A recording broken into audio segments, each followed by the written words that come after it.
seja apenas ilusão. Mas eu te digo, viver vale a pena.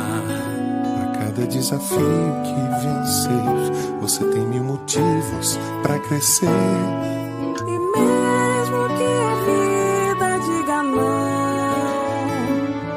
sorrir é construir a solução. Pois na estrada do querer existem atalhos e caminhos pra seguir. O importante é nunca desistir. Então agora vem viver em paz, cantar, sorrir, ser um pouco mais. E cada dia uma esperança, a paz, a luz, o amor. Então eu te convido a refletir. Pense, não desista, fique aqui. Eu tenho fé, a vida é pra valer. Vencer na vida é viver. Então agora vem viver em paz, cantar, sorrir, ser um pouco mais. E cada dia uma esperança, a paz, a luz, o amor. Então eu te convido a refletir. Pense, não desista, fique aqui. Eu tenho fé, a vida é pra valer. Vencer na vida é viver. Eu tenho fé, a vida é pra valer. Vencer na vida é viver. Eu tenho fé, a vida é pra valer. Vencer na vida é viver.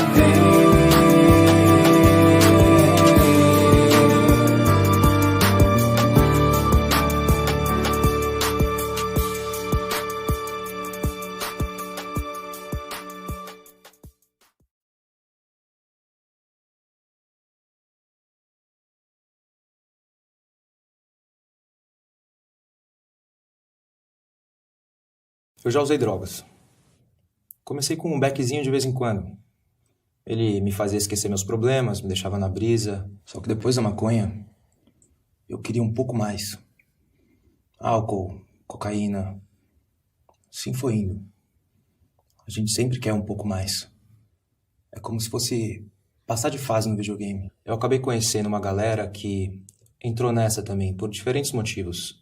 Motivos diferentes dos meus. A gente pensa que as drogas vão fazer a gente esquecer os problemas da nossa cabeça, mas só piora. As drogas fazem a gente ficar dependente delas. Eu fui trocar uma ideia com os meus pais a respeito. Eu sei que dá medo da gente falar pros nossos pais que a gente tá usando alguma coisa, mas eu cheguei a um ponto onde eu não conseguia mais resolver sozinho. Foi quando os meus pais me ajudaram. E foi a melhor coisa que eu fiz. Eles me ajudaram a resolver o problema. Eu descobri que eu não estava sozinho. E foi como passar de fase.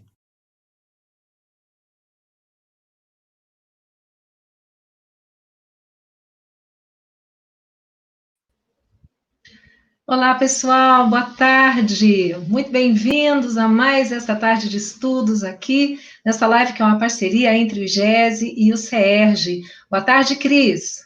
Oi, Ivana, muito prazer estar contigo e com todas as nossas convidadas, né? Muito bom, muito bom. Pessoal, muita gratidão a vocês que estão conosco, aos nossos parceiros na transmissão, a Rádio Fraternidade, a Rede Amigo Espírita, a TV7, a TV Secal, a Folhinha Espírita, que também está entrando conosco agora. E nós queríamos começar o nosso estudo de hoje trazendo algumas informações que foram, inclusive, questionadas no estudo da semana passada.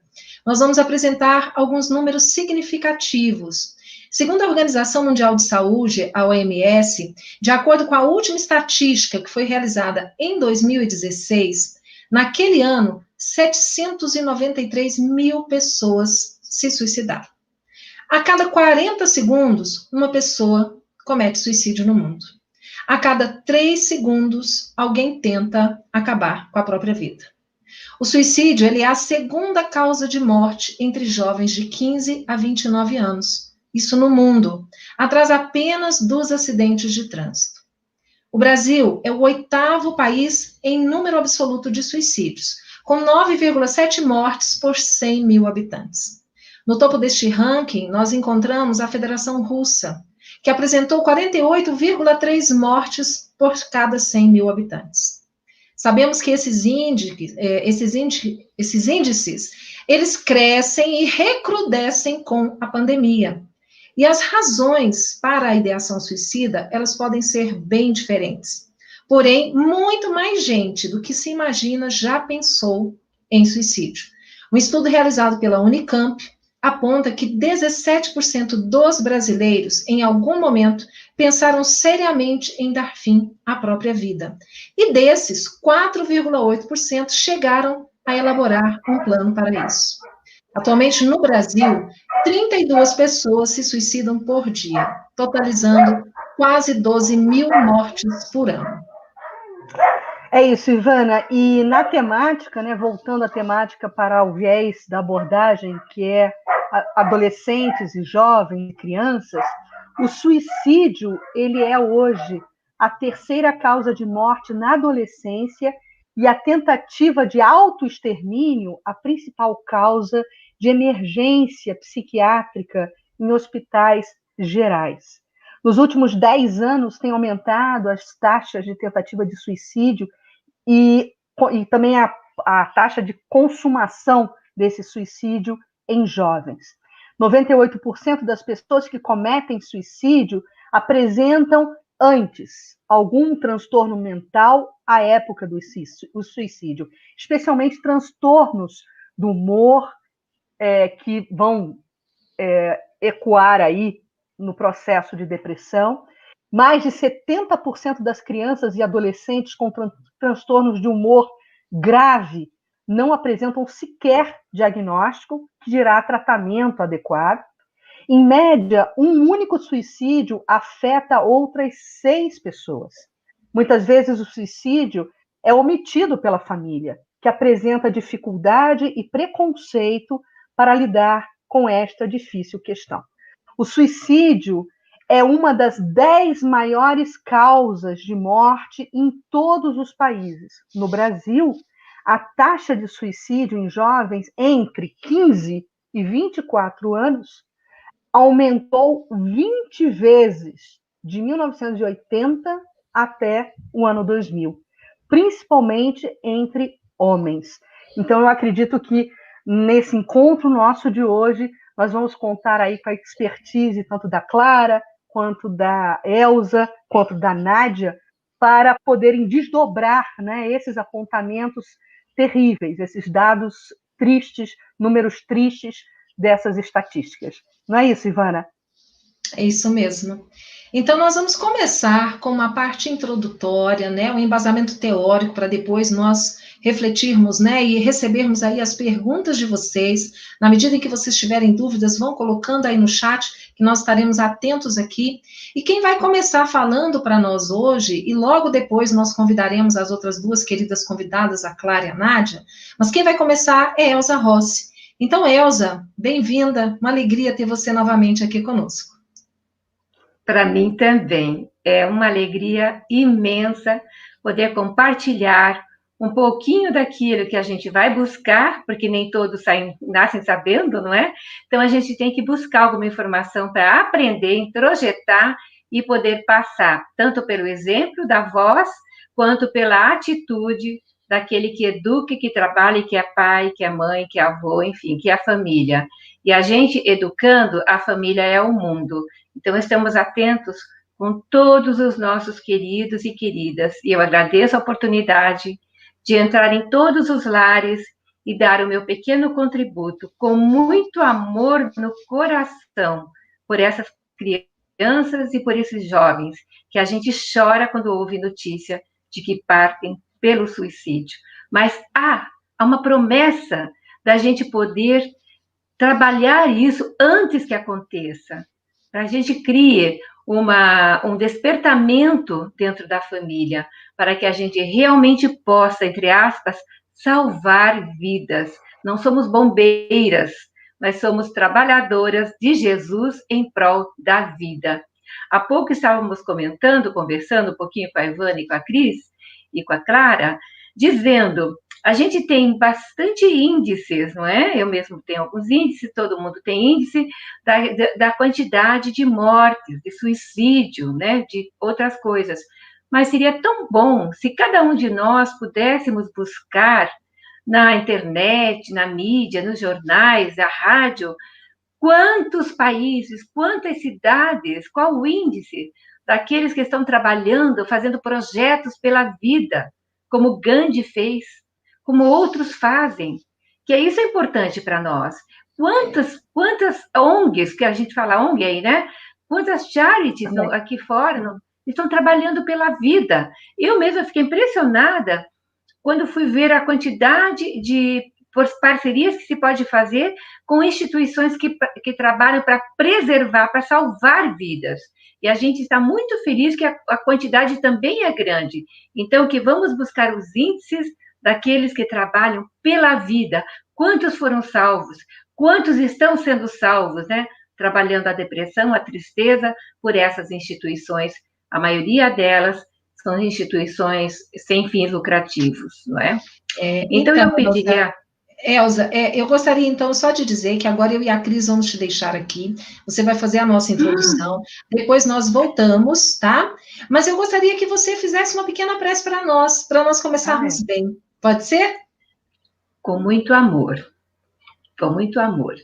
Lembrando de Maria Santíssima, Mãe caridosa, lembrando de Jesus quando ele disse: Maria, eis aí o vosso filho, filho, eis aí a vossa mãe. Dizendo para todos nós o exemplo de que somos pais e mães e filhos de todos, em igualdade, não há mais, não há menos. Então, Jesus querido, mestre por excelência, que nos mostra o caminho da verdadeira vida, que nos dá a psicologia do Evangelho, nessa religiosidade que nos liga a Deus, para que possamos entender o valor da vida. Em todos os lares, Senhor, derrama suas bênçãos salutares, higienizando tetos, paredes e chão, higienizando as mentes de todos nós, para que possamos ver com o brilho do teu amor a vida e vida em abundância. Abençoa assim, Jesus querido, a nossa pequena tarefa de hoje, o nosso carinho no trabalho com a educação. Abençoa todos os educadores, todas as famílias, todos aqueles que aguardam filhos ou que já têm seus filhinhos. Abençoa a todos com muito amor, Jesus. Te pedimos a proteção para o nosso programa, para todos os nossos parceiros, e que essa semente de luz possa avançar nos ares, não só do Brasil, mas do mundo todo. As vibrações que se interconectam nessa consciência coletiva. Obrigada, Jesus. Que assim seja.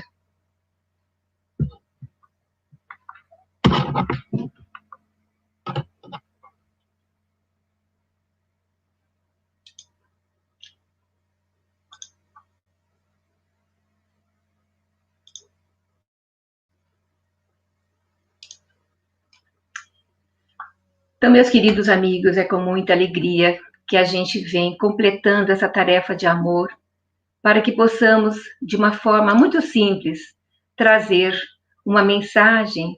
Vossos filhos não são vossos filhos, são os filhos e as filhas da ânsia da vida por si mesma. Vêm através de vós, mas não são de vós. E embora vivam convosco, não vos pertencem. Podeis outorgar-lhes vosso amor, mas não os vossos pensamentos, porque eles têm os seus próprios pensamentos. Podeis abrigar seus corpos, mas não suas almas, pois suas almas moram na mansão do amanhã, que vós não podeis visitar, nem mesmo em sonho. Então, cada um de nós somos diferentes, de uma certa forma, com personalidades.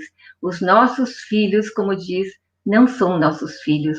Por mais que tentamos conhecê-los profundamente, somente Deus os conhece, porque Deus é o nosso Pai, Pai de todos nós.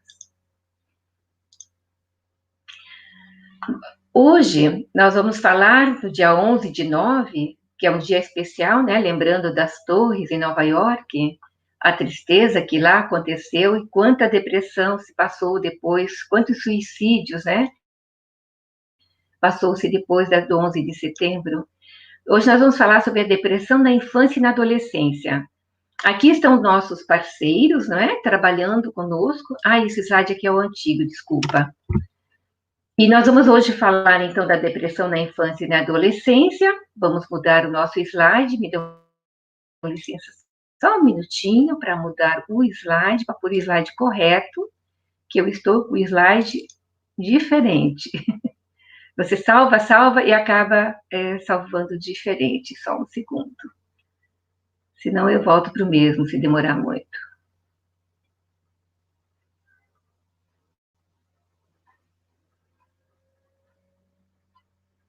Ok. Então, aqui está o slide correto que eu gostaria de mostrar com os nossos parceiros, IGESE, o CEG, Fraternidade, Rádio Fraternidade, Rádio Amigo Espírita, TV7, TV Secal e a Folhinha Espírita, não é? Que está pequenininho aqui. Bom, meus amigos, aqui é a nossa leitura que nós já fizemos. Vamos passar para um slide um pouquinho maior, não é?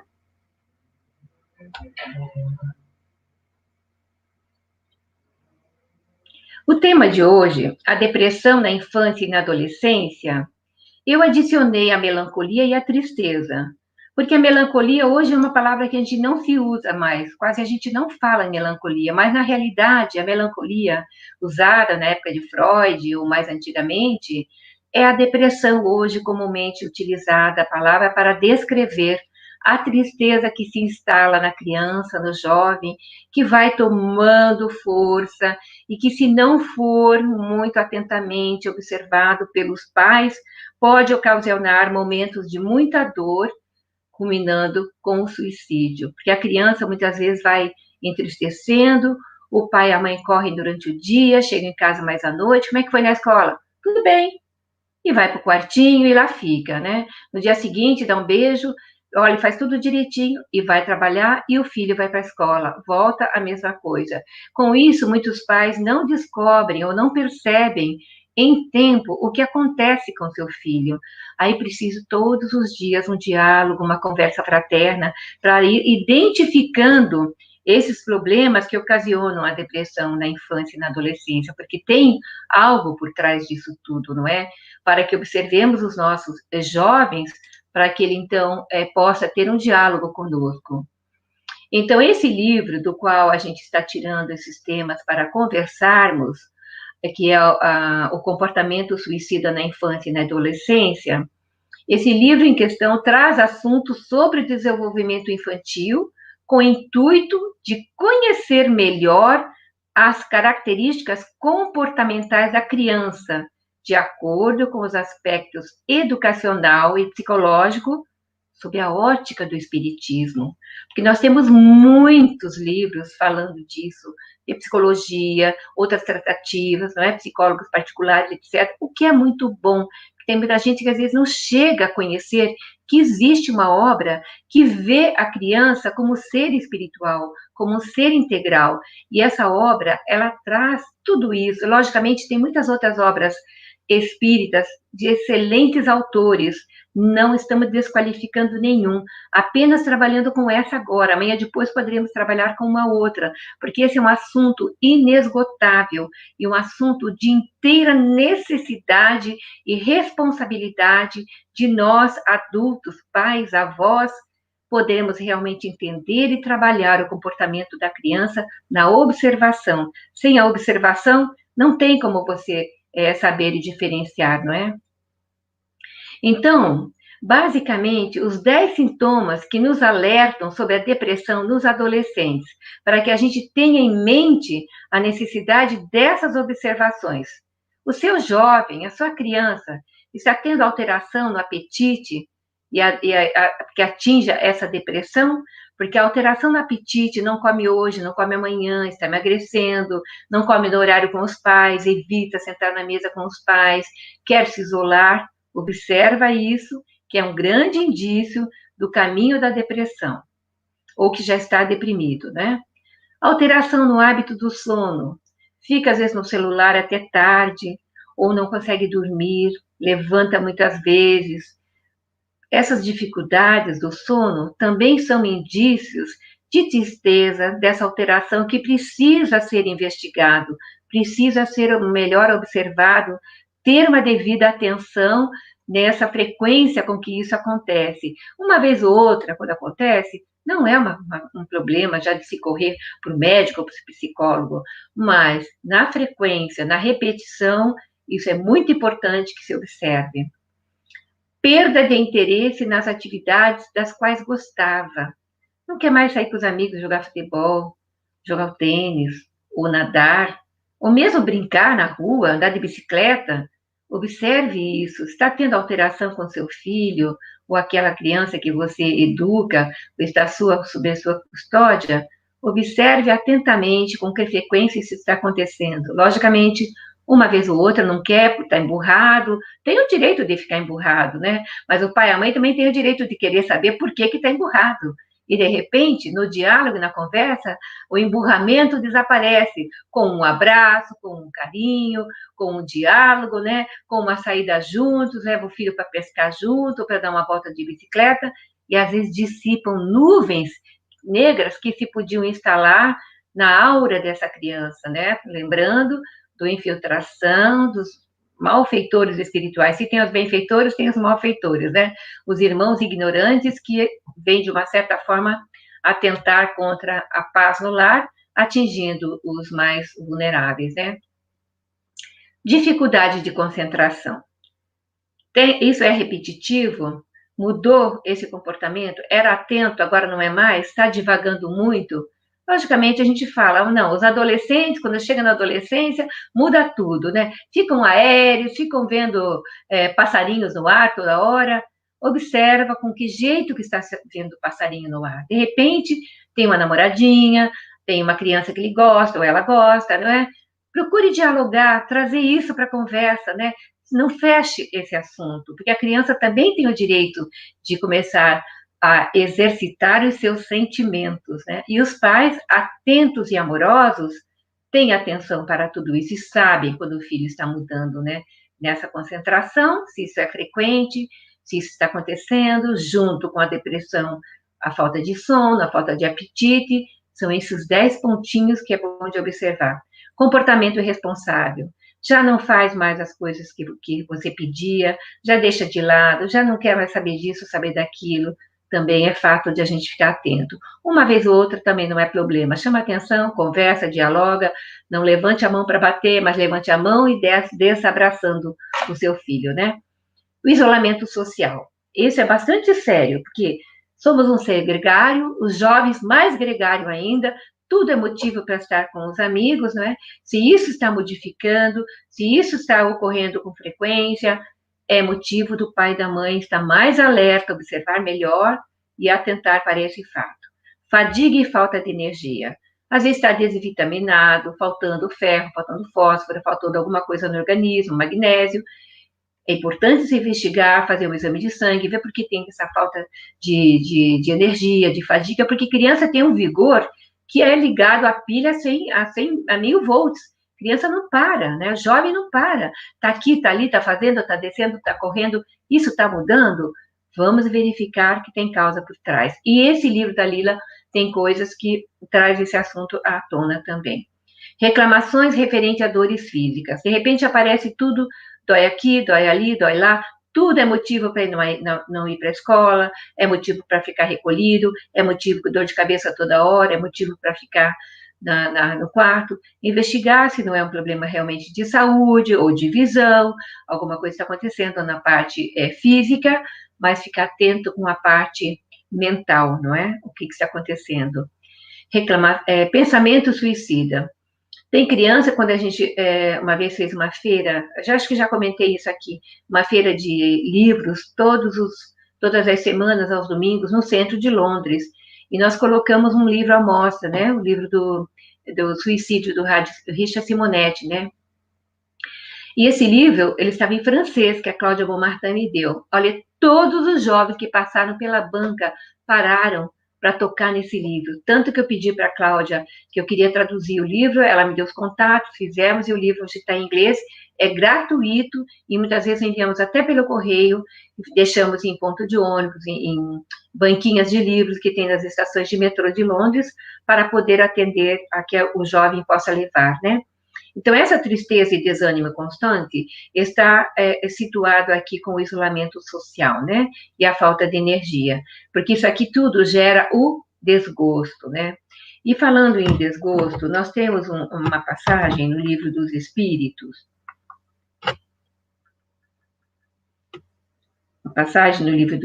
que acho que está aqui também, está, que é a pergunta 943, que Kardec faz aos espíritos. Esse é o capítulo Desgosto da Vida, Suicídio. De onde nasce o desgosto da vida que, sem motivos plausíveis, se apodera de certos indivíduos? Aí eu pergunto a vocês, que estão nos ouvindo agora, alguns momentos vocês tiveram algum desgosto, que pensaram assim, oh meu Deus, não vale viver, alguma coisa que altera o seu comportamento e seu pensamento, e que de repente você descobre que esse pensamento não é seu, que você tem vigor, gosta da vida, gosta da família, tem os seus entes caros em quem você pensa muito, que jamais você pensaria no suicídio em sã consciência, mas de repente tem lá uma mente infiltrando em outra mente, né? Mas aqui os espíritos respondem, efeito da ociosidade, da falta de fé e também da saciedade. A importância de preenchermos o nosso tempo com coisas inteligentes, né, com tarefas renovadoras, né, engrandecedoras, uma leitura, uma viagem, um passeio, uma conversa, um filme, de acordo que seja necessário, que seja bom, não é?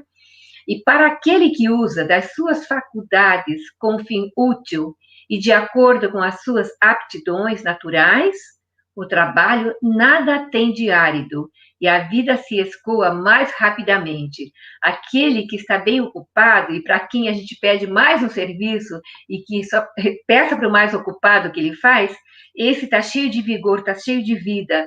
Ele cansa o corpo físico, mas ele não cansa da alegria de viver, não é?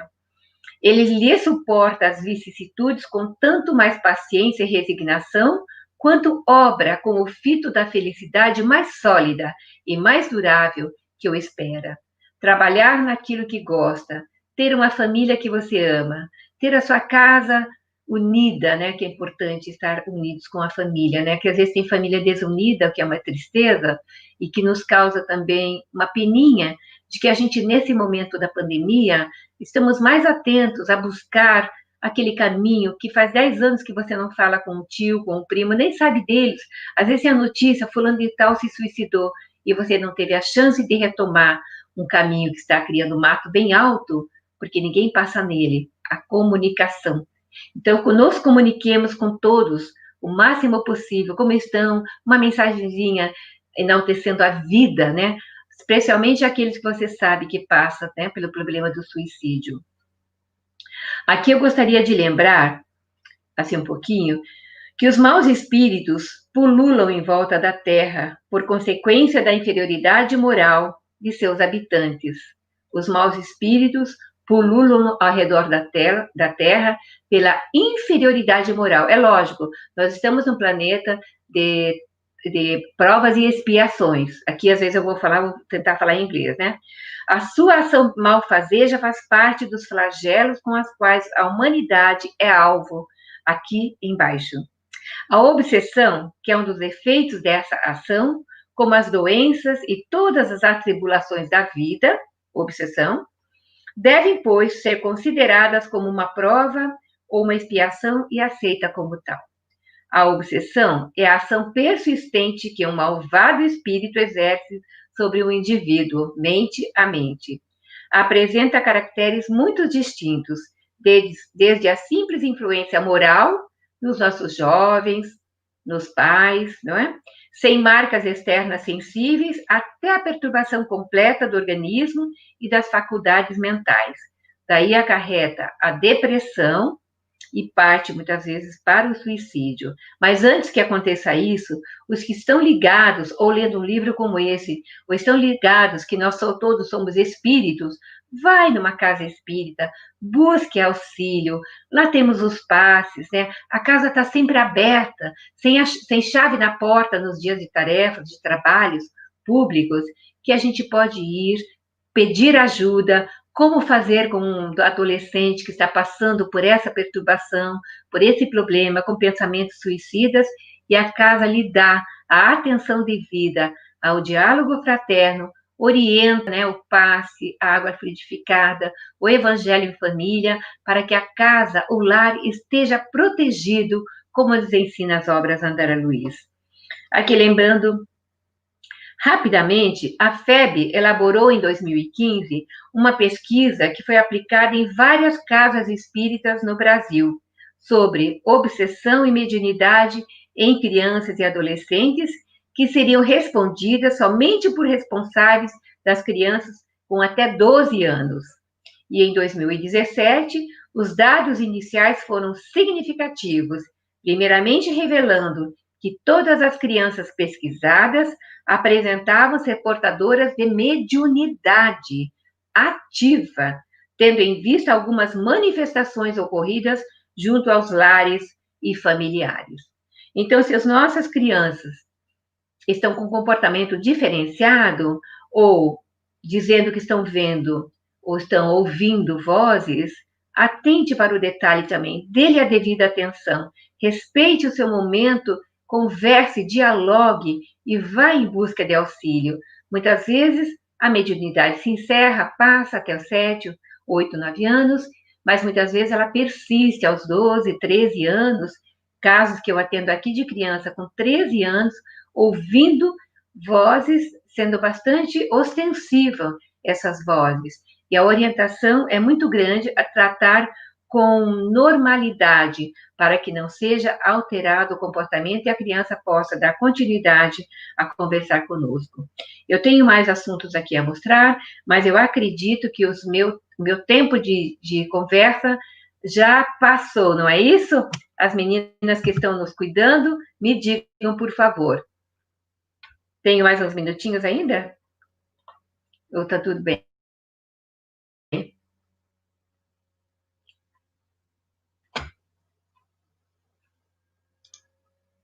Meninas? Vou aqui cancelar meu stop screen. Cris, o seu áudio está bloqueado. Eu me distraí, que eu estava tão absorta ouvindo a Elza falar que eu me distraí. Elzinha, considero que é importante você falar, nós temos tempo ainda, e tenta fazer um resumo, né, já configurando para o final da fala, e eu te deixo à vontade em relação a isso, e depois a gente traz as perguntas, tá bom, minha amiga? Então tá, porque eu ia falar de cada um dos 10 sintomas, não é? Para ficar bastante alerta. Então eu vou somente falar, não vou nem mostrar slides, tá bom? Então, assim, esses 10 sintomas que é importante, que devemos saber identificar os sinais que nos indicam uma depressão para que possamos agir o mais rápido possível e evitar que o desânimo e o mal-estar que os adolescentes estão sofrendo aumentem ainda mais. Como ajudar seus filhos a lidar com a pressão dos colegas? A mentira na adolescência, o cenário tão temido. Veganismo na adolescência, uma realidade crescente. Como pais, professores e parentes de adolescentes, devemos sempre ficar atentos e como eles estão se sentindo e como está sendo o seu comportamento no dia a dia. Pensando nisso, hoje foi falado desses 10 sintomas, né? E a adolescência é uma fase complicada, né? Mas sempre foi, nós somos adolescentes, sabemos disso, né? Na qual o corpo e o emocional de cada um passam por muitas mudanças. Além disso, o ambiente escolar, as dúvidas em relação ao futuro e ao autoconhecimento, o bullying e as alterações hormonais que ocorrem nessa idade podem fazer com que os adolescentes tenham de enfrentar muitos momentos difíceis. Aí eu digo uma coisa, está faltando um pouco de Jesus para os adolescentes. Não o Jesus da cruz, o Jesus mártir, não esse Jesus, mas o Jesus vida, o Jesus exemplo, o Jesus amigo, aquele que conversou com muitas crianças e muitos adolescentes passaram por Jesus. Então, vale a pena investir na informação para os adolescentes com relação a esse modelo e guia, esse modelo guia que está vivo em nossas consciências, vivo para nos ensinar, pode trazer para os adolescentes, não como religião, porque eles estão querendo fugir de religião. A gente vê uma evasão das casas espíritas. Quantos pais espíritas, palestrantes, não é? Que não conseguem, muitas vezes, trazer os filhos, não é? Porque chega numa fase, eles pegam o seu caminho, apesar de serem educados na moral espírita, na moral cristã, com bastante afinco pelos pais desde o berço. Não quer dizer que amanhã depois não vão engatar esse caminho também. Mas a gente vê na adolescência, e eu vejo muitas lives dizendo as casas espíritas precisam dar espaço para os jovens. E não precisa que o jovem venha se tornar um espírita frequentador assíduo, mas ele precisa ter o contexto e ter trabalhos de teatro jovem, música jovem, né? Como o Grupo GAN, que atende e leva muitos jovens que depois se engajam e trabalham pela arte espírita, não é? Trazendo para o mundo todo, na realidade, a gente tem pessoal do GAN, aqui mesmo nós temos, que nos engrandece muito, né? Então, quando você está, os pais que não sabem muitas vezes como educar o filho, porque ninguém faz a faculdade ou na universidade de educar os filhos, não é? Então, muitos pais não sabem tratar o filho, estão aprendendo e tratam como seus pais o trataram ou a trataram, materialmente falando e espiritualmente falando, né? Muitas vezes sem religião. Eu faço um apelo aos pais, que é título de um dos livros da Escola da Lila, né? Apelo aos pais, que possa, por favor, atender a esse fator. Se você não teve religiosidade dentro da sua família, e você teve problemas, cresceu materialista, ou não tem uma ligação, pense um pouquinho o que você quer para o futuro do seu filho, especialmente num período diferente do seu. Na sua época, o seu pai falava, a minha mãe falava, minha mãe não, mas o meu pai falava, e a gente ficava quieto, a gente respeitava. Hoje em dia, não é bem assim. O adolescente, ele grita também, bate a porta.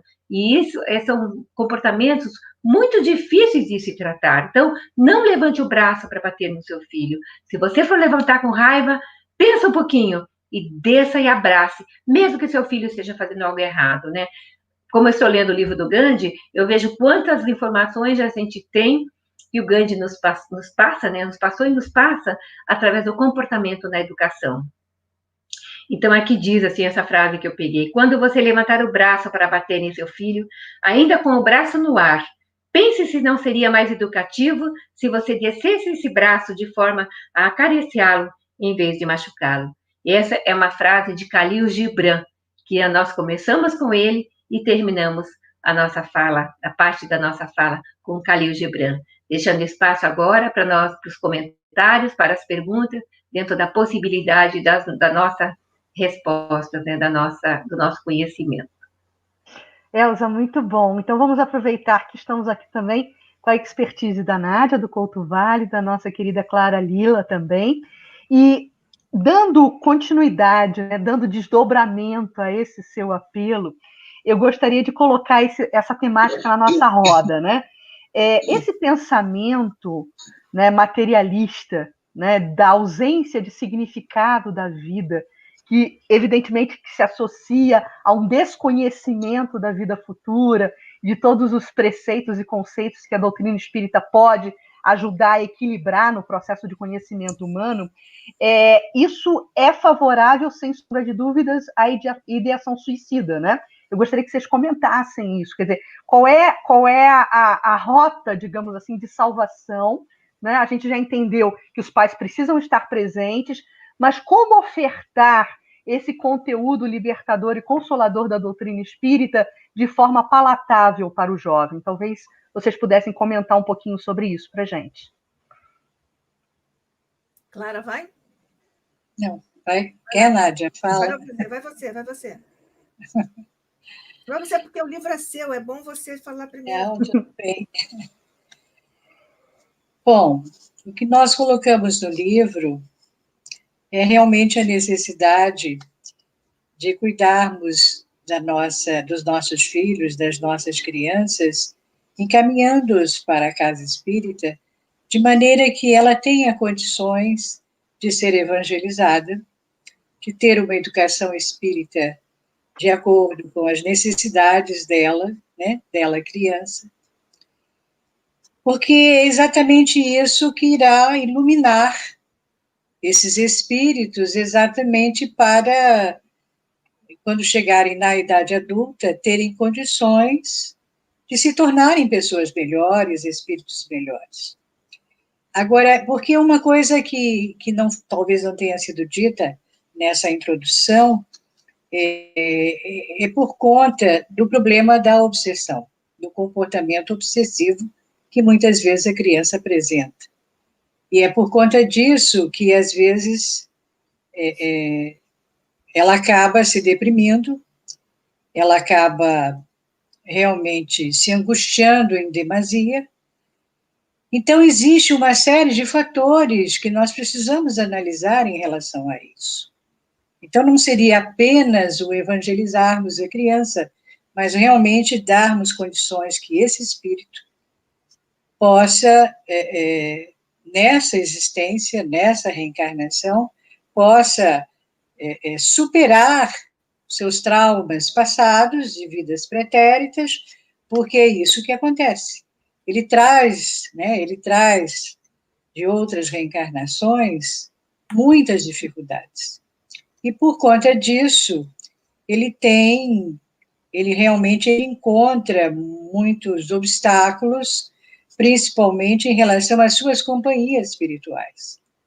Tanto que alguns autores, como a própria Sueli Caldas Schubert, né, no livro dela, Mediunidade e Obsessão em Crianças, ela vai exatamente mostrar por que ocorre isso.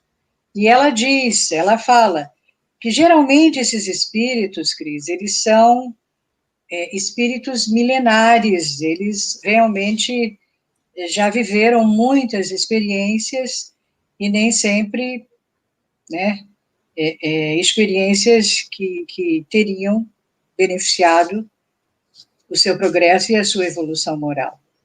Então, eles acabam se sintonizando muito com os próprios desafetos, né? Com esses inimigos do passado, com esses espíritos que querem, de qualquer maneira, né, cobrar as suas dívidas em função em função dos problemas que ocorreram e que ainda faz com que eles se estimulem a continuar do mesmo modo, perseguindo, fazendo com que muitas crianças realmente sejam torturadas, né, psicologicamente, e se tornem infelizes também, e transtornem o ambiente de casa, transtornem o ambiente do lar. Então, talvez, quer dizer, aí a gente teria que citar, inclusive, Kardec, quando Kardec fala, o espírito da criança pode ser muito antigo, e que ele também lembra aquela questão em que 199A, quando ele diz, aliás, não é racional considerar-se a infância como um estado normal da inocência. Não se vê em crianças dotadas dos piores instintos, numa idade em que ainda nenhuma influência pode ter tido a educação? Algumas não há que parecem trazer do berço a astúcia, a felonia, a perfídia, até o pendor para o roubo e para o assassínio, não obstante os bons exemplos que de todos os lados se lhes dão?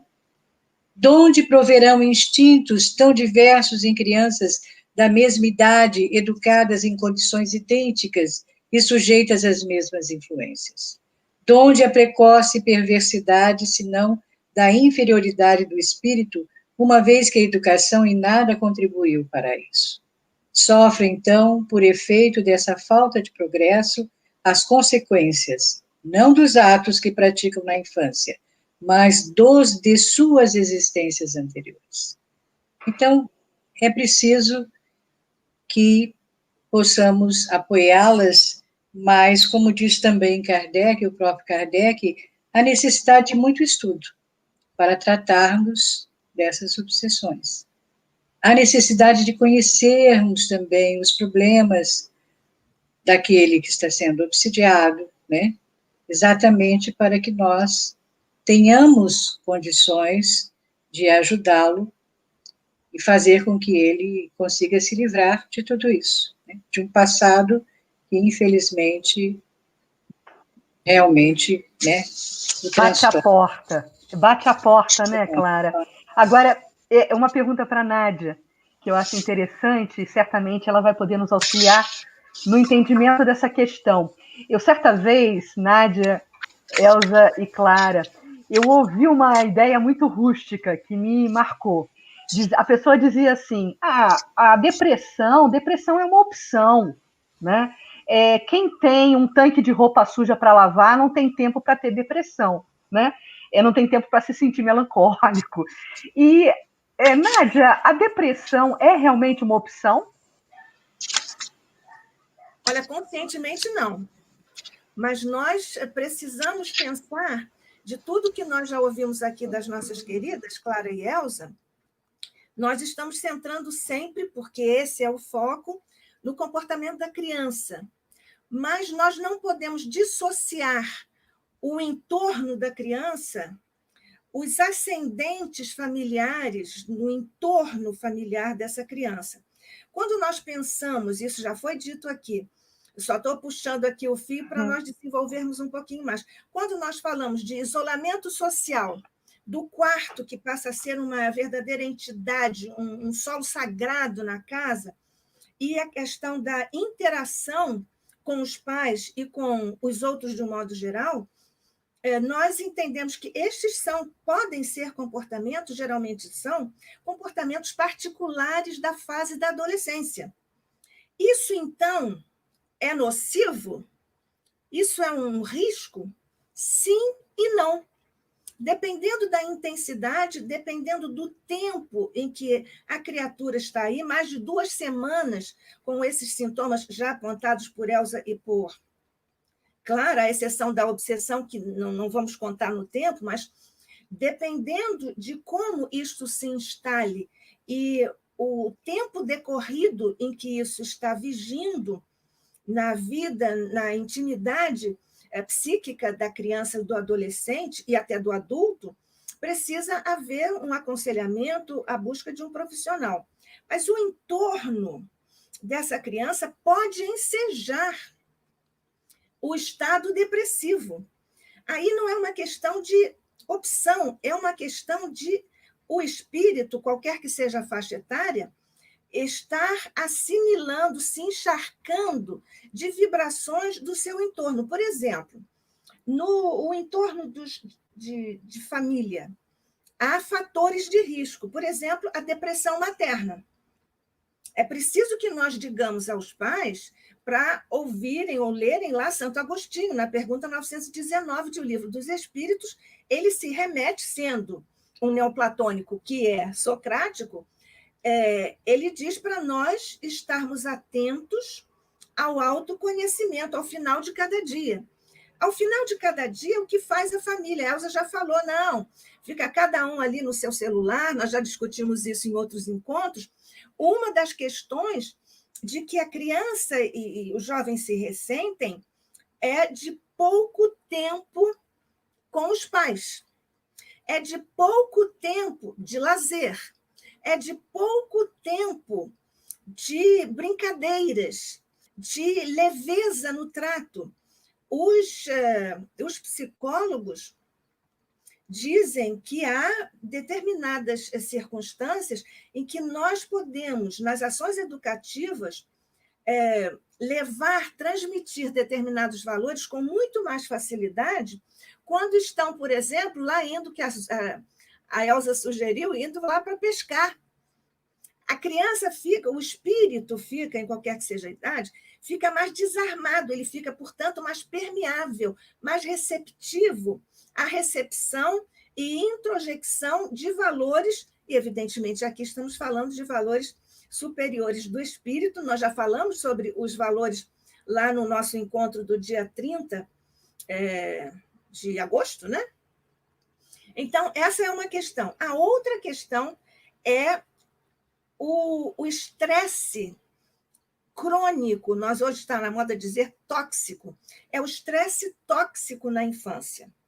A infância fica estressada, Elza já falou isso em outro encontro, nós também falamos isso nos nossos livros e nossos programas, que é você engarrafar a agenda da criança, porque ela, além de ter que ir aos horários regulares da escola, não em pandemia, mas ela também está estudando em casa, mas, além disso, tem aula de judô, aula de inglês, aula de francês, aula de Kumon, aulas e aulas e aulas, e a criança não respira. Ela precisa respirar porque o brincar para a criança é tão importante na formação quanto o trabalho é importante para o adulto em termos da construção do equilíbrio da personalidade e do seu comportamento que vai se exteriorizar de uma forma mais harmoniosa. Existe, então, esse estresse, pode vir da desencarnação de um familiar, de brigas entre os pais, de separação dos pais, pode vir, são múltiplos os fatores, mas podem também acontecer, lamentavelmente muito frequente, a agressão. As agressões são físicas, são morais, quando se deprecia o outro, você não sabe nada, seu primo é que é inteligente, você assim, aquela palavrinha começa com B, termina com O, tem 2 R's, tem um U depois, e você não é nada inteligente, você não tem talento para isso ou para aquilo. Isso é uma agressão moral que atua na autoestima do espírito, qualquer que seja a idade, mas na fase infantil, quando estão sendo estruturados os valores, estruturada a escala de valores, isso é fatal. Além dessas agressões morais, são as agressões físicas. Muitas crianças apanham, ainda apanham. Há estudos nesse particular, eu até cito em um dos meus livros, criança que apanha, aprende menos. E aí os pais, cobrança excessiva é outro fator de risco para a criança baixar a autoestima, entrar numa fase de depressão, eu não valho nada, eles não me amam, eles não me dão atenção. Então, tudo isso. Outra coisa, não sei, quando eu estiver no meu tempo, você me avisa 2 minutos para eu fechar. Estamos adorando. Outra questão é a questão da exposição à tela e da exposição a conteúdos. A exposição à tela, seja a tela da TV, do tablet, do celular, que nós sabemos que isso agora é um fundo sem... como é que se diz? Um poço sem fundo, porque ficam eternamente nisso. E a exposição ao conteúdo a que essas crianças estão se expondo e os pais não acompanham. Os pais têm que acompanhar, têm que conjugar. Elza falou na paternidade. O pai, o filho tem muitos amigos, mas ele precisa de um pai. O filho tem muitas amigas, mas eles precisam de uma mãe. Pai e mãe são amigos, mas também são pais amigos. Pai amigo, mãe amiga. Isso faz toda a diferença do ponto de vista de se estabelecer um eixo de referência, inclusive comportamental, para as crianças e jovens. E, naturalmente, uma seriedade no cumprimento daquilo que são os valores, pelo menos assumidos, proclamados pela família. Nem sempre os valores proclamados são os valores reais, que são aqueles que dormitam na intimidade profunda do psiquismo do ser humano e que vai repercutir no comportamento, porque isso gera uma atitude. É bom nós fazermos uma distinção conceitual entre comportamento e atitude. Comportamento é o que se exterioriza do ser. É o que nós vemos, é o observável. Mas todo comportamento decorre de uma postura íntima. Isso é que é atitude. Nós não devemos nos referir a comportamentos como sendo atitudes, são coisas em níveis diferentes, com papéis diferenciados na economia íntima, na dinâmica íntima da vivência do espírito. Então, essa é uma questão, a questão dos conteúdos, a exposição à tela, a questão da excessiva cobrança, que nós já falamos, porque isso também gera muita ansiedade. A ansiedade é um fator de risco. Estudos dizem que a ansiedade moderada, e nós podemos depois falar sobre isso, se for o caso, é estimulante para a produtividade. Há uma pesquisa muito interessante a esse respeito. Então, esse conjunto de fatores de risco que se exteriorizam em comportamentos que acabam fazendo com que a criança, o jovem, até o adulto, somatize isso. Aí vem o conjunto de distúrbios do sono, ou dorme demais, ou dorme de menos, fica com insônia. O distúrbio do movimento, ou fica muito apático, ou fica hiperativo. Déficit de atenção, o famoso TDAH. Então, essas questões e muitas outras que são correlatas, como, por exemplo, a questão do humor, que o humor pode até se tornar uma distimia, que é um mau humor crônico, que é uma doença. Então, tudo isso observado, esses fatores isolados podem não ser o fator determinante. As questões todas decorrem de um conjunto de fatores. E esse conjunto de fatores não podem ser, o conjunto não pode ser estranho ao olhar da educação, porque tudo que está no mundo, na vida, tem que ser merecedor do olhar da educação. Afinal, tudo isso está sob o olhar de Deus. E nós, como profissionais da área da educação, nós precisamos estar atentos a isso, aos fatores de risco, ao entorno da criança, no lar, na família, no clube e na sociedade de um modo geral. Nós já falamos mais ou menos um pouquinho sobre isso da outra vez. E, muitas vezes, um sentimento de culpa, porque a criança, às vezes, sente culpa porque não demonstrou demais o amor. Então, ela acha que a indiferença do pai, da mãe ou dos outros familiares, uma espécie de desleixo, quero ficar com o meu celular, com o meu computador, ela acha que ela é culpada por aquilo. Ela não é culpada por aquilo, mas ela sente culpa por causa disso. Isso é um outro fator gravíssimo para atuar negativamente, destrutivamente, para o desinteresse dessa criança, desse jovem, no seu círculo de amizades. Mesmo dentro da família, nós falamos sobre a interação lá no início dessa nossa fala breve, espero que seja breve, você continua aí me monitorando no tempo.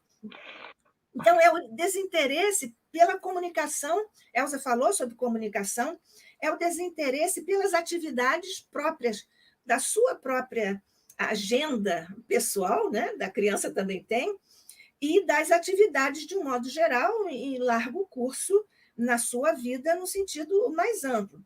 Então, essa é uma questão muito, muito interessante de nós termos que abordar.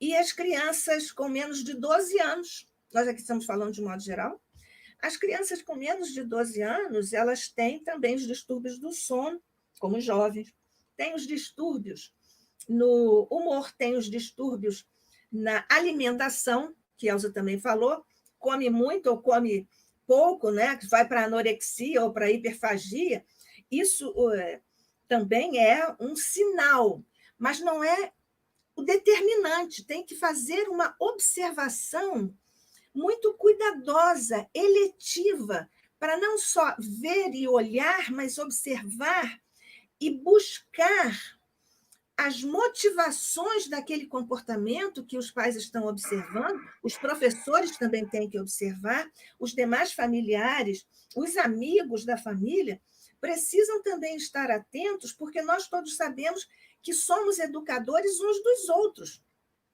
E então, nesse particular, a criança, por exemplo, com menos de 12 anos, ela somatiza muito. Ela tem dores nas pernas, ela tem dor de cabeça, ela não quer ir à escola, ela tem náuseas. Enfim, são essas questões todas que acabam, às vezes, colocando a criança na direção do álcool, das drogas. Eu geralmente eu separo o álcool porque ele é a porta de entrada para as outras dependências. Até no meu livro Cyberbullying e Dependências, eu destaco um capítulo para o alcoolismo na vida pessoal, individual e social, que depois nós vamos ver o que hoje se considera o uso múltiplo, em que é álcool e tabaco, álcool e óxido, álcool e. Por isso que ele está... E aí a criança também vai nessa direção para o álcool, e até às vezes por causa da observação, da introjecção dos valores dos pais que também tomam um drinkzinho. Nós usamos o diminutivo como uma espécie de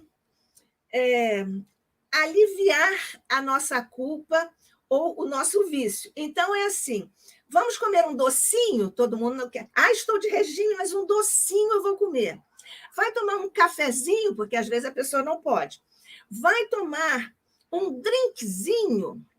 Então, isso faz parte daquele conceito que já referi anteriormente, em outro encontro, da família disfuncional, nesse particular, que oferece esse modelo para a criança. Hoje as pesquisas apontam que as meninas já estão começando a dependência com substância, começam pelo álcool, com 9 anos. Os meninos também, mas as meninas antes no tempo, começavam depois na idade, mas hoje as crianças, as meninas também, já começam aos 9 anos. As mães também, os pais têm uma parcela de responsabilidade do ponto de vista do exercício do autoconhecimento. O que eu estou fazendo? Estou demonstrando, porque isso é uma mensagem. É uma mensagem silente, mas ela é extremamente poderosa, porque a imagem se superpõe às palavras. A sabedoria popular já diz, não é? Faz o que eu digo e não faça o que eu faço, mas acontece que os pais continuam fazendo, as pessoas no entorno das crianças continuam fazendo, e isso aqui traz algumas comorbidades, inclusive, para o quadro das crianças e dos jovens. Então, esse abuso, esse transtorno de conduta, de comportamento, de atitude, tudo isso junto torna de altíssima complexidade os temas relacionados às crianças e jovens, que hoje apresentam quadros ainda mais graves, muito mais carregados nas tintas que nos preocupam, principalmente por causa de fatores, nós diríamos, planetários, porque nós hoje vemos a impermanência de uma forma muito potente diante das crianças e dos jovens. É a violência, não pode sair de casa, existem atos terroristas, tudo acaba, o Zygmunt Bauman já falou sobre isso, né? O mundo líquido, isso tudo esgarça muito a disposição do espírito para acreditar e vencer. É por isso que nós precisamos dar esse apoio, mas também na casa espírita precisamos dar o apoio aos pais, para eles também, se for o caso, entrarem numa terapia, num aconselhamento e tal. Falar nisso, vou encerrar, que a Cris não me avisou, mas eu estou ficando nervosa, porque eu já estou falando demais, mas só para fechar isso, já que nós falamos em prevenção ou em tratamento, isso tem tratamento, mas precisa ser diagnosticado logo, para não chegar ao ato suicida, digamos assim, aspas, exitoso. E, então, nas crianças menores de 12 anos, não pode haver medicamentos para o tratamento. Tem que ser de outra fase e os pais têm que partilhar também dessas questões. Vou me reservar, pedindo desculpas se me alonguei muito, vou me reservar para, eventualmente, se houver alguma outra pergunta.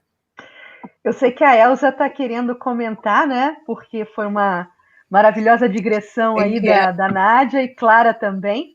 Então, eu estendo a palavra para ambas, começando com Elza e Clara. Quero só fazer uma observação. Você já leu, já colocou os capítulos todos do livro com essas É isso que eu ia destaques. falar, Lila. Está tudo aqui. Inclusive, eu abri aqui no capítulo 2, olha, no capítulo 2, Incúria dos Pais na Fase Infantil. Você começou falando sobre esse problema dos pais não deixarem a criança ser criança. Vou só ler um trechinho. Infelizmente, a impaciência de certos pais para que as crianças cresçam apressadamente ignora o fato de que elas são organismos em crescimento. Preocupam-se em sobrecarregar os filhos com tarefas e atividades desnecessárias, sem nenhum critério de seleção quanto aos benefícios efetivos que possam trazer para a formação do comportamento infantil. E aí a gente vai buscar Kardec, porque Kardec tem sempre resposta para tudo, mas, então, temos aqui, e você que vai apresentar. Pois é, você veja, cada um de nós tem um olhar, por causa da sua profissão, da sua formação. Tudo que você falou está aqui. Nós não podemos dar um zoom numa parte, esquecendo do todo.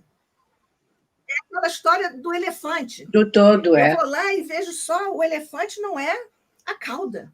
O elefante não é a pata. Nós temos que ver que aquilo é um elefante e depois nós vamos estudar o elefante. Ah, ele tem tais patas bem grandezinhas e tal, tem uma tromba. A tromba não fica no lugar da cauda e vice-versa.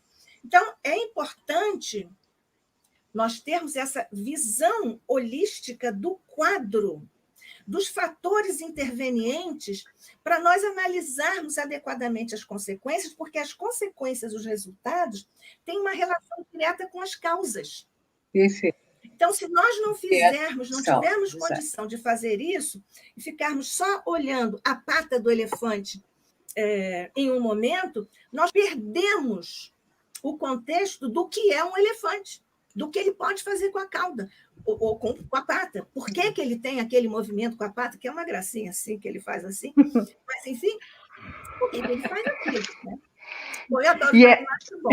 Olha, meninas, e é por isso que a gente está discutindo em profundidade esse tema aqui, né? Porque a gente está esmiuçando um tema muito sério, né? Com muita transparência, sem nenhum tipo de obstáculo, porque eu acho que falar sobre é também prevenir, né? Não temos que nos deter nesse processo. E aí, como eu gosto muito de analisar o significado das palavras, que tem a ver com a temática de hoje, vou jogar essa para a Elza e depois a gente põe na roda, tá bom? A palavra depressão, né, se a gente trouxer para o inglês, a gente vai encontrar lá o deep, né, que é de profundo, e pressure, que é pressão. Então, é uma pressão profunda. É algo que vai nos movimentar nas nossas emoções, no nosso âmago, né? Tanto do adulto quanto da criança. Eu acho que é bem o que a Nádia está falando. A gente não está olhando só a cauda do elefante. Eu acho que isso é um fenômeno que também vai acontecer com o adulto. Então, guardando esse significado, Elza, eu acho que nessa pressão profunda, quando você leva o impacto dessa pressão profunda, a gente precisa na nossa vida de airbag, né? Airbag, quando há uma colisão do carro e o airbag aciona. Então, vamos tentar fazer aqui uma dinâmica de airbag para você, minha amiga Elza. O que seria o airbag? Qual é a postura esperada de pais, de educadores, de avós, daqueles familiares que cercam tanto a criança quanto o adulto nesse processo de função airbag? Resiliência. Resiliência.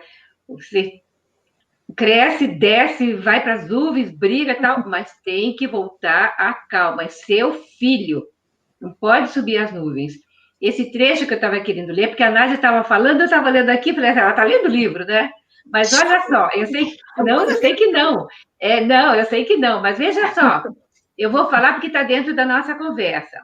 Porque se fala dos pais, porque hoje em dia tem 1, 2 filhos, 3 no máximo, mas na nossa época, na minha época, ou antes de mim, eram assim 8 filhos, 10 filhos, então diluía a atenção dos pais, mas enriquecia a atenção entre os próprios irmãos, não é? Que tinham como brincar, como inventar, como fazer as coisas, não é? Então, eles já tinham a escola dentro da própria casa. Hoje em dia, as crianças vão para a escola para ter os amiguinhos, combinam no fim de semana para trazer um amiguinho para dormir aqui, para ver ali. Então, é tudo muito diferente. E a criança fica mais isolada, porque antigamente a mãe ficava em casa, né? Exercendo a maternidade dentro de casa. Depois, essa competição, essa corrida de gênero, né? Quem é quem faz mais? Business, tudo é business. Segundo a televisão, segundo carro, terceiro carro, e aí a criança vai ficando relegada a terceiros, terceirizando a família, a educação.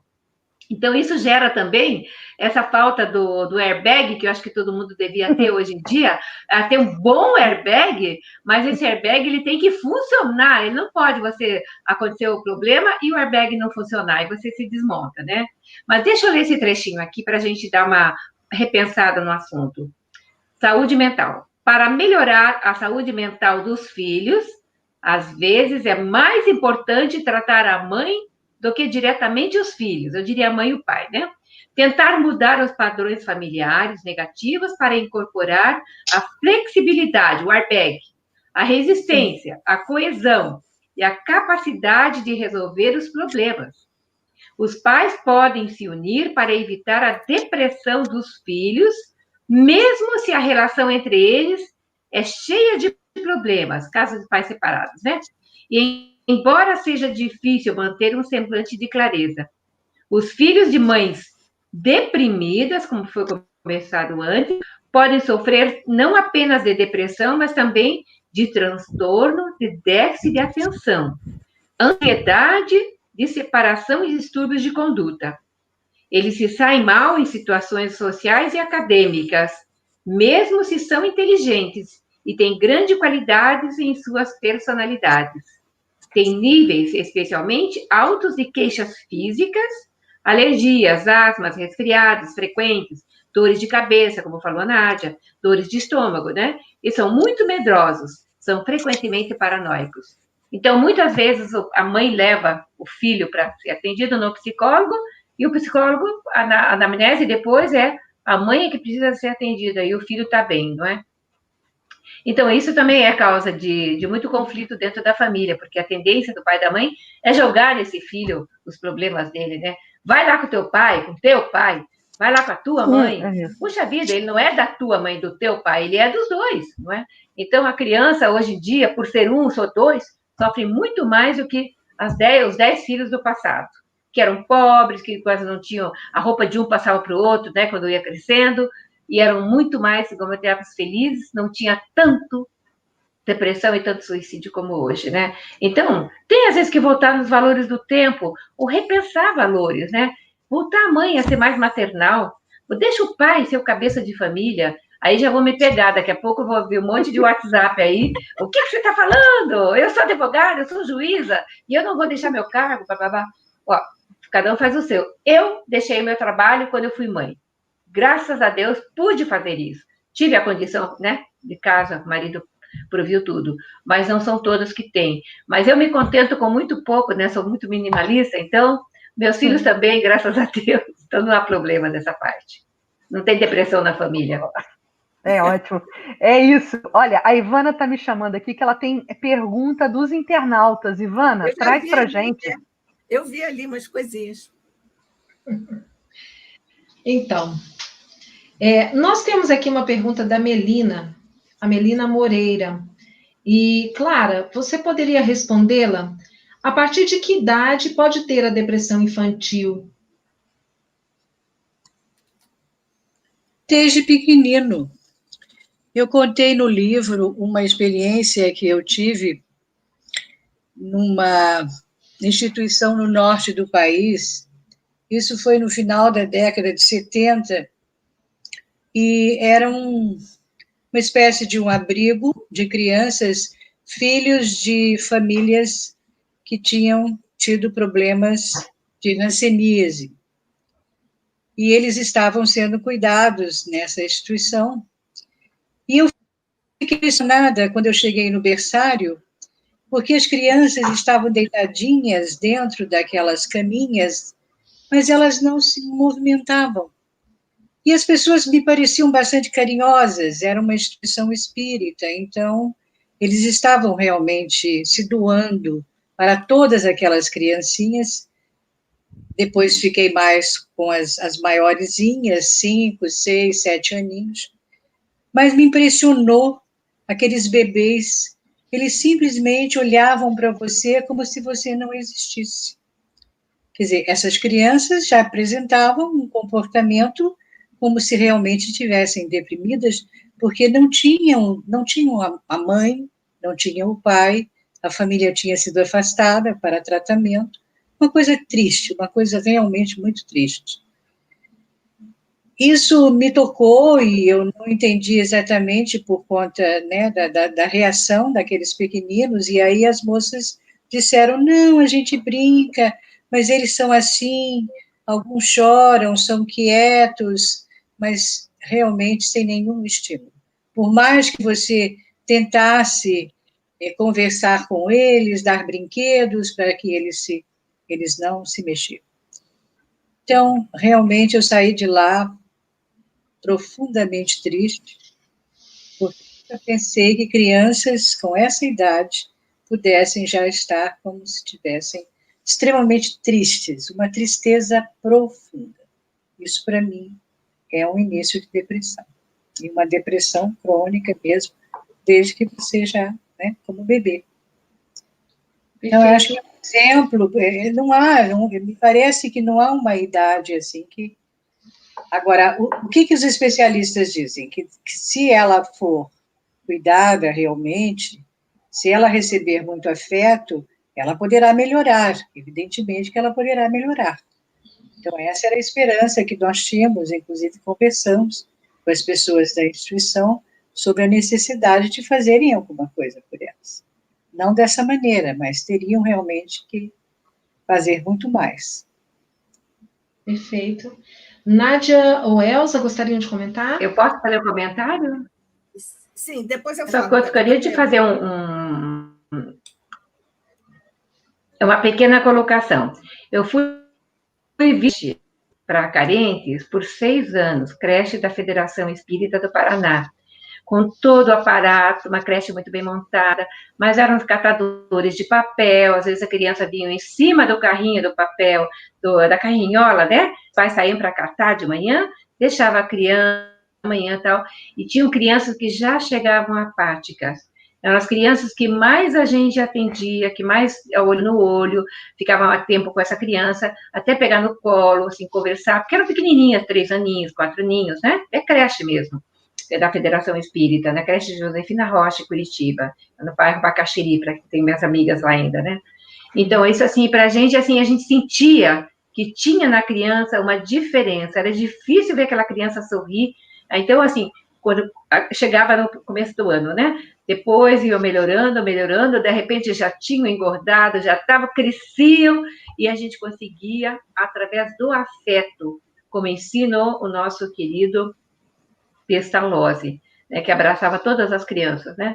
Então, a gente consegue, através do afeto, a gente sabe que pequenino, tem muitos bebês que vêm e se chocam e querem sair da vida de volta, mas não tem como. Então, eles estão depressivos porque entraram na vida e, de repente, foram empurrados, né, para nascer. Nasceram, e aí acontece isso que a Clara está falando, né? Aí se vem, assim, muito amolentados, tal, não tem vivacidade, mas eles não têm como fazer nada com a vidinha deles, né? Mas, seguramente, se não cuidar, né, eles vão partir, né? Então, é isso. Só para dar esse comentário da criança também pobres sentem isso, viu? A Nádia?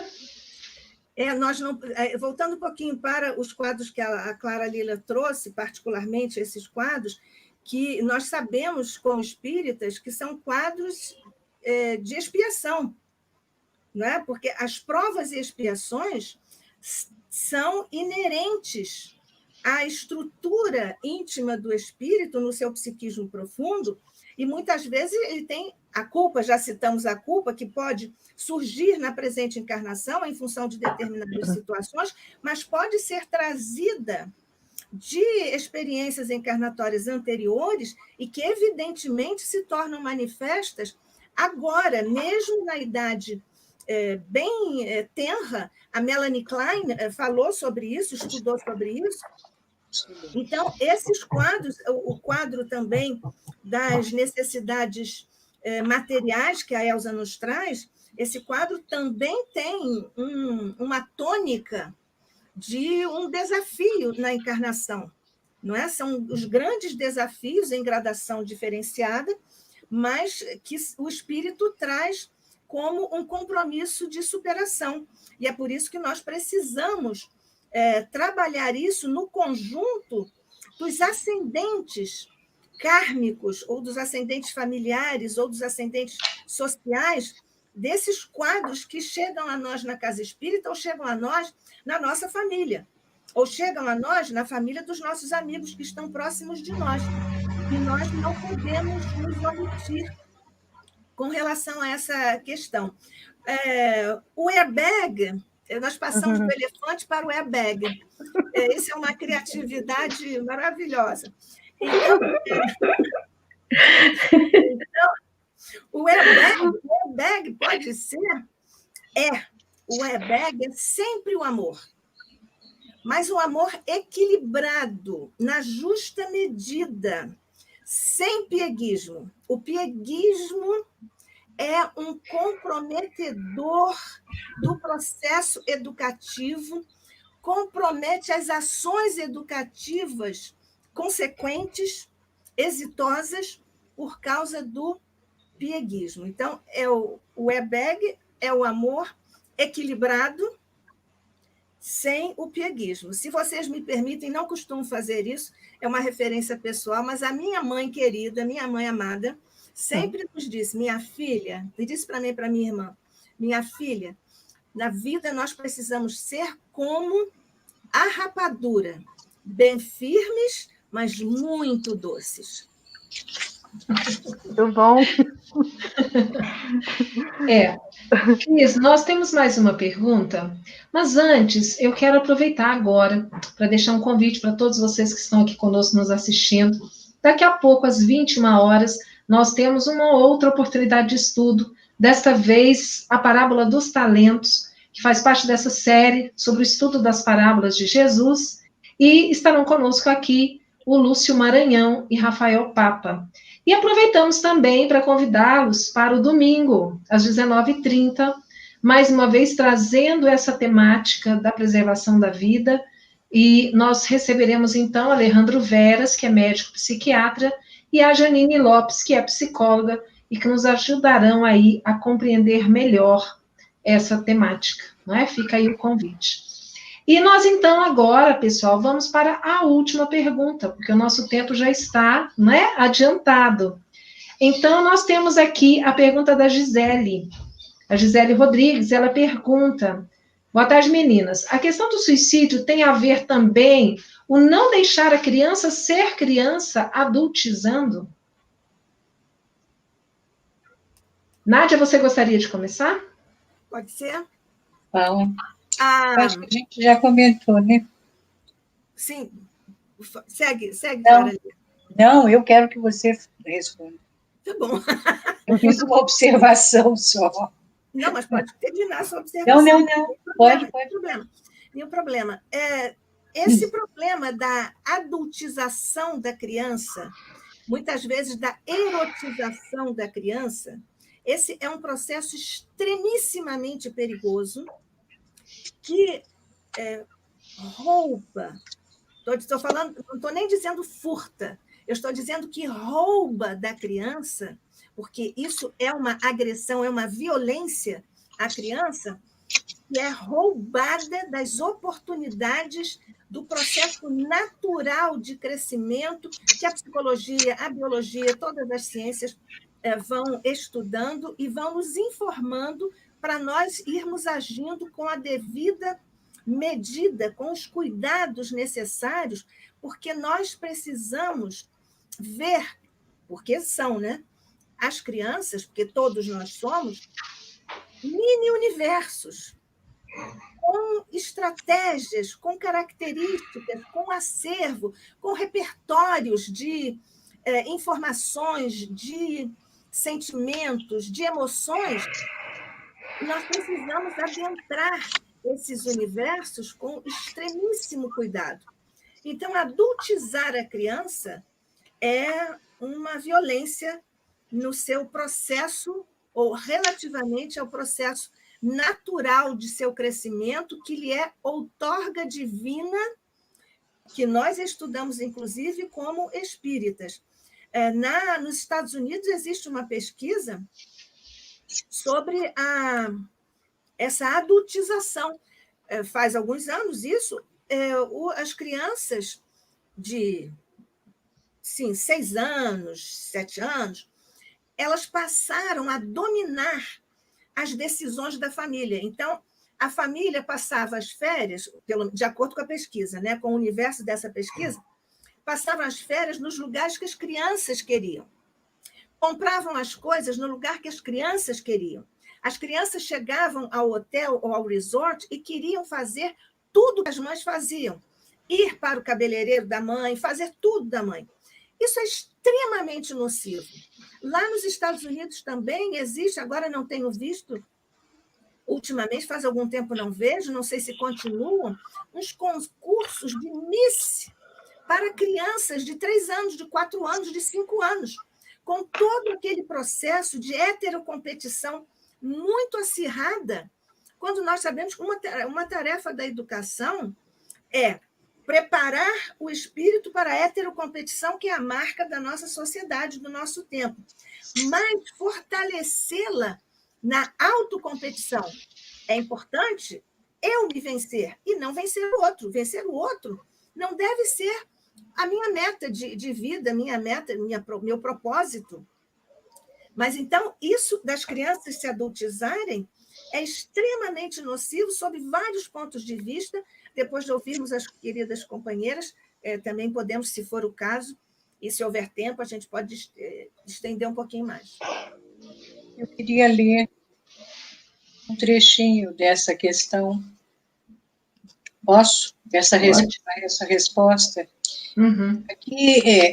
Aqui está no capítulo 2, conflitos graves existentes nos relacionamentos entre pais e filhos. E é um dos itens que nós colocamos que pode levar a criança, infelizmente, a um resultado, né, traumático.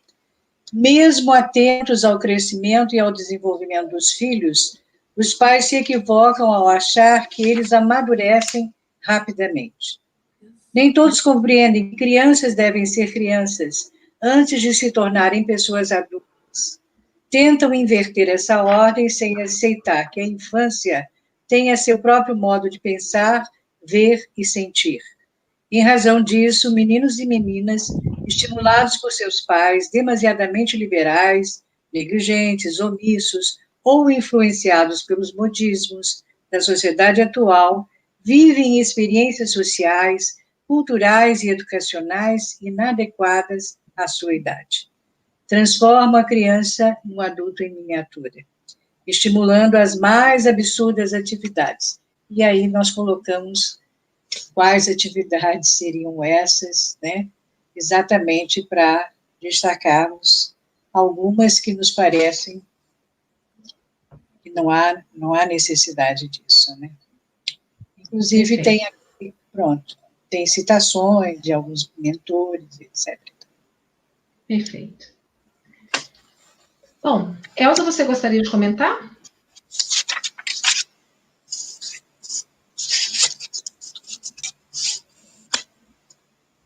Acho que ela não ouviu. Elza, você gostaria de comentar? Seu microfone está bloqueado. Isso. Desculpa, eu estava no mudo aqui. Percebi, assim. Não, elas comentaram muito bem, porque é o mesmo trecho que eu tinha aberto aqui, da questão da miniatura, criança, o adulto em miniatura, né? E a parte erótica que a Nádia comentou é muito sério. criança com aquele shortinho apertadinho, as menininhas todas bonitinhas, todas dedouradinho, é lindo, mas elas são crianças, deixa elas usarem roupas largas, chinelo no pé, andar descalço, brincar de bola, deixa ser criança, ela vai chegar no momento da parte erótica, né, da juventude, a parte sexual, mas é outro momento, não adianta avançar para prejudicar e rouba, mesmo como a Nádia bem falou, não tira, não, rouba. Graças a Deus, a gente tem a doutrina espírita com tanta informação para fazer com que a gente tenha as crianças no seu horário certo, e a evangelização, ela faz um papel multiplicador, porque ela ensina a criança na casa espírita, os pais ensinam em casa, e a criança, com 5, 6, 7 anos, ela espalha para os amiguinhos. Isso, quando vai dormir na casa do amiguinho, ela fala lá, papai ora, coisa assim, e desperta nos outros pais o comportamento da criança, que é muito bom, o pai observa, e vão procurar saber que pais são esses, que dão esse comportamento. E vão chegar aonde? Na educação espírita. Então, muitas vezes, as crianças é que levam os pais para a casa espírita, né? Amigos dos nossos filhos, amiguinhos dos nossos filhos. Pois é. Pessoal, nosso tempo, então, já está esgotado, né? Nós já precisamos partir para o encerramento. Nós queremos agradecer mais uma vez imensamente, né, a todas vocês por estarmos aqui juntos nessa tarde. Eu vou passar para a Cris, para as palavras finais, e também depois para cada uma de vocês, para nós nos despedirmos. Cris, começando contigo. Ótimo, eu vou tentar fazer uma sinopse em 1 minuto. A gente viu aqui hoje um sobrevoo, né, desse estudo em profundidade que a gente está se propondo, que depressão não é doença de rico, né? A Elza Rossi nos falou de resiliência, né? Nádia nos ensinou a diferença entre atitude e comportamento, que para mim enriqueceu muito. Obrigada, Nádia. Clara, com os seus insumos do livro, com o seu conteúdo do livro, sempre reafirmando que os pais precisam estar presentes. Agora, o que eu gostaria de sublinhar mesmo é que esse encontro não é um encontro gastronômico. Nádia nos falou da firmeza e da doçura da rapadura. Eu prometo que no próximo encontro eu vou contar para vocês uma mensagem que eu recebi de um amigo espiritual que me falava da teoria do ovo cozido, mas isso eu conto na próxima vez. Perfeito, Cris. Elza, está contigo. Então, olha, minhas poucas palavras, não consigo expressar tudo que está no meu coração, mas eu agradeço a oportunidade de que isso está vindo à tona, e está vindo bem devagarzinho, mas aguardem os próximos, que a gente vai estar bem, assim, aquecida no assunto, e se Deus permitir, a gente vai interagir com os pais, com as mães, com quem estiver participando dessa sala gigante, em prol do futuro dos nossos pequeninos de hoje, nossos jovens, nossas crianças, os adultos de amanhã. Vamos ajudar a fazer essa corrente de salvação, salvar vidas, as bombeiras da vida, mas vamos juntos, minha querida. Gratidão a todos os pais e mães e aos amigos queridos do mundo, viu? Gratidão aqui à nossa sala também. Clara, Lila, Cris e a nossa querida Ivana. Muito obrigada a todos. Obrigada. Clara, Lila? Eu gostaria de me despedir da seguinte forma. É porque eu queria ter falado isso e não consegui, que nem sempre as crianças elas estarão obsidiadas no enfrentamento da situação depressiva, mas sofrem em função de seus processos kármicos. Isso, inclusive, a Nádia colocou muito bem, em meio às dores causadas pelos adultos. Então, nós temos situações que precisam ser revistas por nós. Por exemplo, uma delas é a rejeição dos pais, que é um dos mais graves padecimentos para a criança. Então, eu queria dizer que, mais do que ninguém, eu estou muito feliz, porque realmente o nosso objetivo é divulgarmos cada vez mais esta mensagem a todos os corações, para que nós possamos realmente ajudar a criança que está extremamente necessitada, principalmente nos tempos de hoje. Sempre sofreu, mas principalmente nos tempos de hoje. Eu ia dizer para a Nádia, que deve conhecer o que eu vou falar, Mas Bernardino, no Evangelho segundo o Espiritismo, eu sou fã do Bernardino. Quando ele diz que pode acontecer o que acontecer, nós temos realmente o dever de fazermos tudo por aquele que mais sofre. Então, qualquer seja a prova dessas criancinhas, qualquer seja o karma delas, eu te garanto que nós vamos fazer alguma coisa para amenizar as provas delas. Então, Bernardino é maravilhoso. Para mim, é a mensagem mais bonita que existe no Evangelho. Só. Muito bem, Clara. Muito carinho para vocês, viu? Obrigada, Clara. Ô, Nádia, antes de você dizer as suas despedidas, eu só quero te falar que o Rosildo Brito, ele gostaria do seu contato para fazer um convite, tá? Um contato para fazer um convite para a palestra. Isso, se você pode dar? Eu posso colocar o seu e-mail, né? Rosildo deve estar conosco. Um abraço para você, muito obrigada. A Ivana vai passar, você já tem o dele, fica mais fácil você passar o meu para ele. Tá, na verdade, ele está assistindo a gente aqui, nós vamos pegar o e-mail da Nádia e colocar aqui, tá bom? E, Nádia, também antes das suas despedidas, só para a gente não deixar a Alessandra sem nenhuma palavra, eu gostaria que você, de forma bem rápida, pudesse trazer uma mensagem aí. A Alessandra está dizendo para a gente, né, da dificuldade dela com a filha de 15 anos. Ela diz que ela achou cartas de despedida nas coisas da filha de 15 anos. Que a filha a trata como se tivesse ódio dela. Com o pai e com os outros, o tratamento é de forma gentil e ela se sente culpada.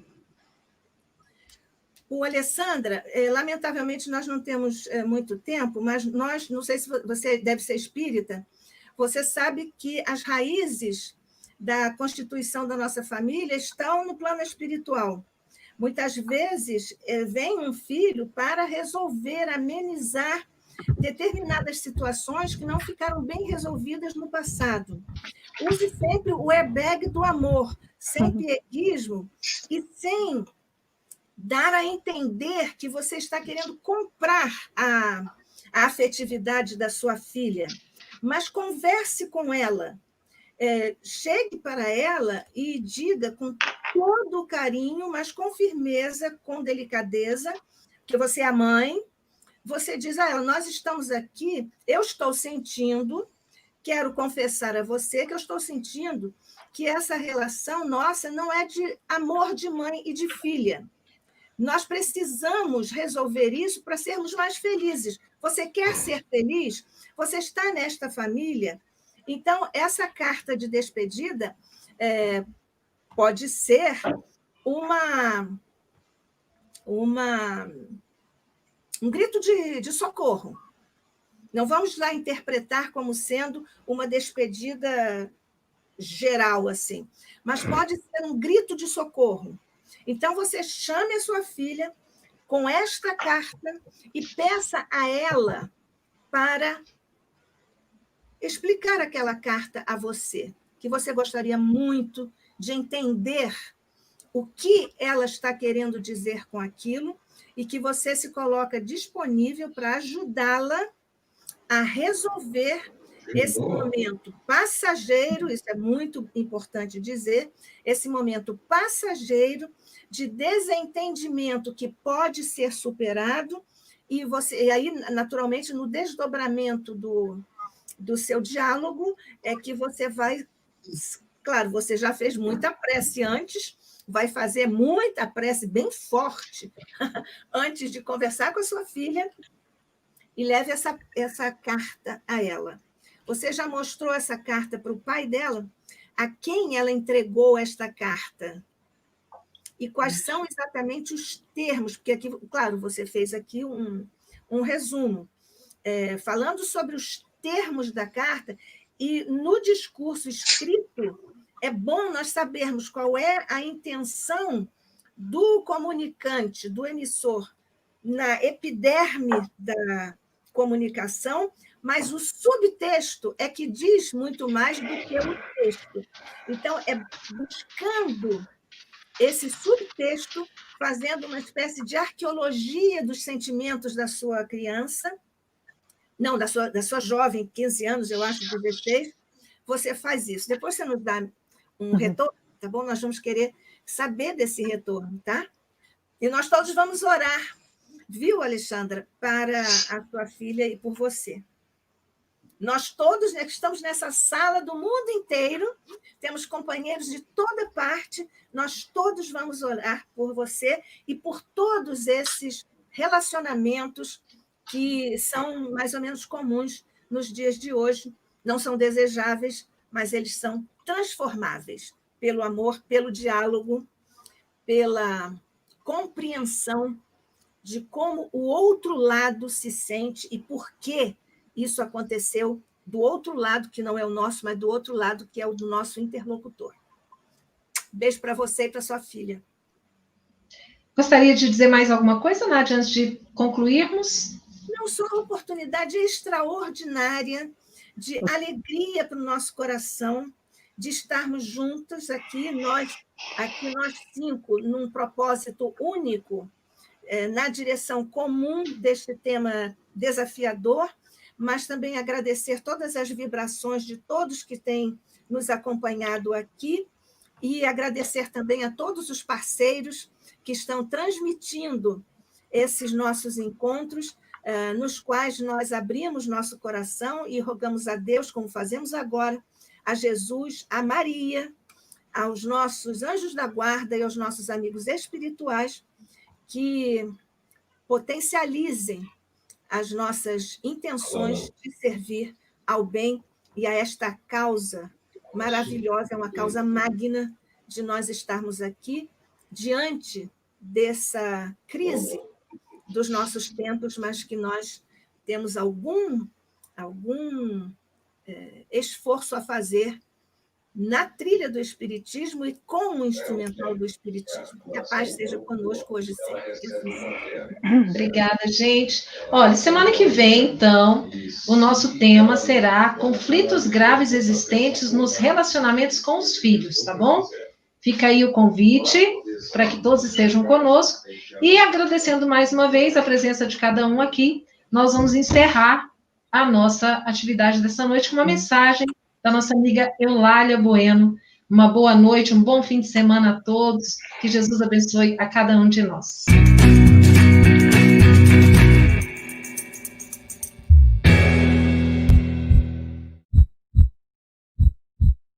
Querido amigo, doce amiga, você que está trilhando os passos dessa etapa maravilhosa da vida, dessa primavera, aguarde um pouquinho. Vai haver flores no seu caminho. Porque quando de um lado tudo parece escuro, tudo parece árido, de repente, como as estações do ano, depois do inverno, vem a primavera. Eu queria deixar para você uma frase que para mim é muito especial. Eu tenho fé na vida. E você?